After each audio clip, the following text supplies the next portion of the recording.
Ang susunod na programa ay rated PG. Ito ay nangangailangan ng patnubay at gabay ng magulang para sa mga batang manunood. Panatag na panatag si Hazel na mapapakulong na niya si Colin dahil sinuhulan niya ang driver na si Timo. Ang hindi niya alam, mabubuking pa rin ang kasamaan niya.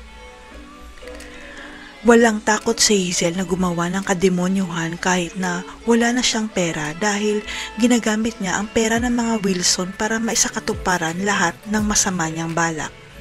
Ang buong akala ng mga Wilson, si Manuel ang tinutulungan nila.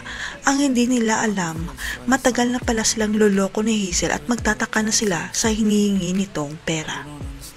Ang ipinagtataka ng mag-asawang Wilson kung bakit sunod-sunod na lang ang paghingi ng pera ni Hazel sa kanila at hindi man lang nila nakita o kinamusta sila ni Manuel.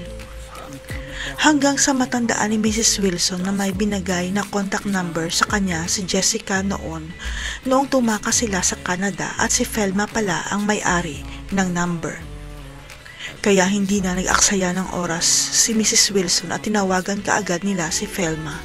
At dito na nila makakausap ng personal si Manuel at biglang gumuho ang kanilang mundo. Sapagkat nalaman ng mga Wilson na hindi pala napupunta kay Manuel ang pinapadala nilang pera kay Hazel at magsusumbong sila na kakapadala lang nila ng pera kay Timo.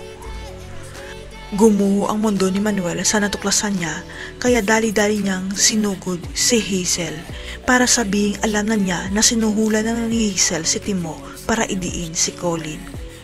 Ano na kaya mangyayari kay Hazel ngayong bistado na siya ng mga Wilson? Si Joel na naman kaya ang huhutot pa ng pera ni Hazel para hindi malantad ang sikreto nila. Abangan.